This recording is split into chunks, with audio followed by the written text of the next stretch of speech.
Bienvenidos. Hoy nos metemos de lleno en algo que usamos, bueno, a cada instante, el lenguaje. Tenemos aquí material de un texto académico sobre pensamiento y lenguaje, y la idea es exprimirlo un poco.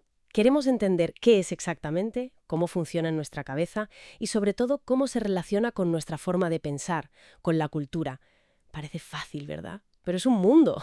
Vamos allá. Para empezar, a ver, ¿qué es el lenguaje? Porque no es solo hablar, no. Es esa capacidad tan humana, única.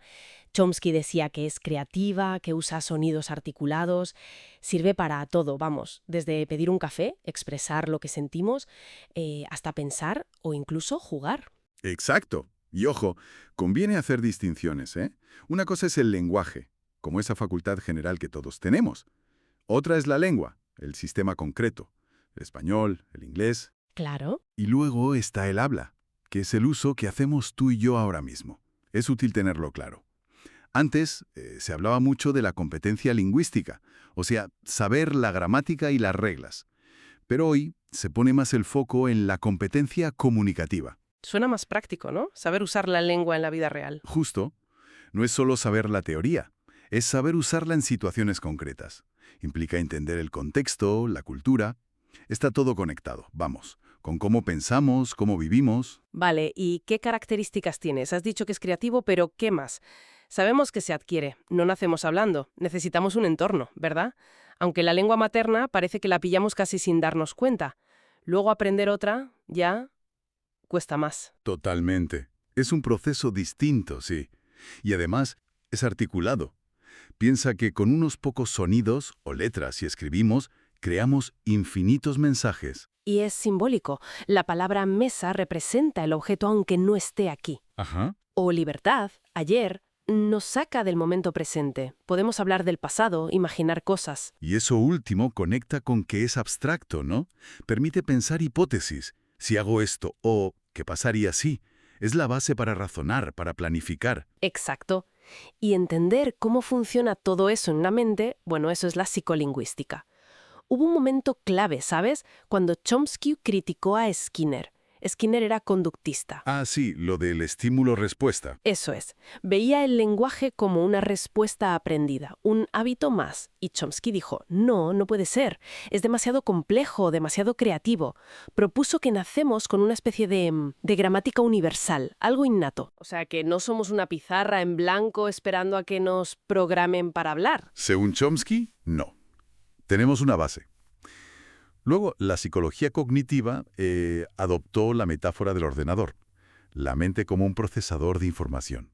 Entra el lenguaje, lo procesa, genera significado. Hoy en día, para estudiar esto, se hacen muchos experimentos. Por ejemplo, medir tiempos de reacción. Para ver cuánto tardamos en entender una palabra. Sí, para descomponer el proceso, ver qué pasa en milisegundos. Y aquí viene lo más, para mí, fascinante. La conexión lenguaje, pensamiento, cultura.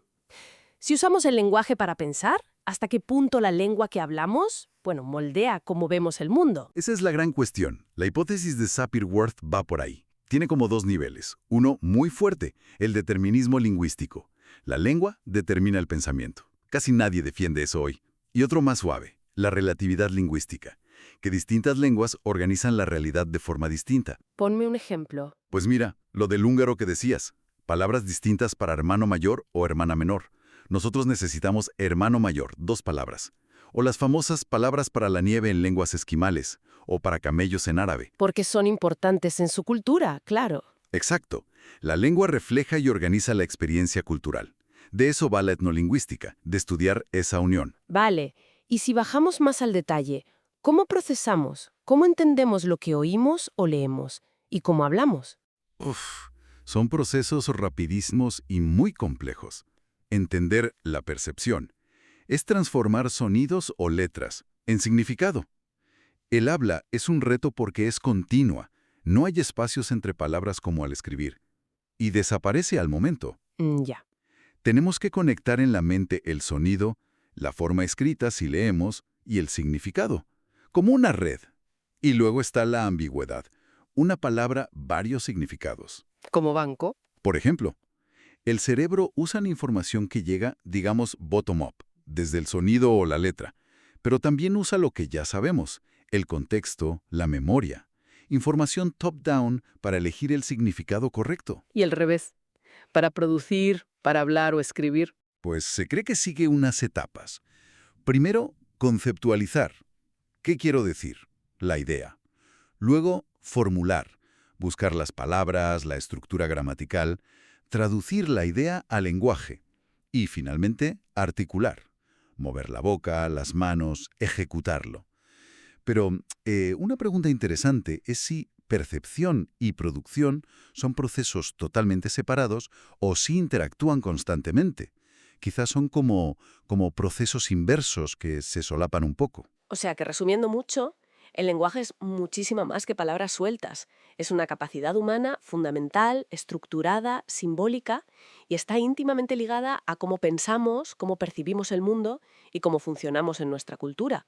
Es como la herramienta con la que construimos nuestra realidad, tanto la interna como la social. Exacto. Y para dejar algo en el aire, para darle una vuelta. Si aceptamos esa idea de la relatividad lingüística, que la lengua influye en el pensamiento y refleja una cultura, ¿qué pasa realmente cuando aprendemos una segunda lengua? ¿Llegamos a pensar de forma diferente, a adoptar esa otra perspectiva? ¿O estamos siempre, de alguna manera, anclados en las estructuras de nuestra lengua materna? Es algo interesante para seguir pensando.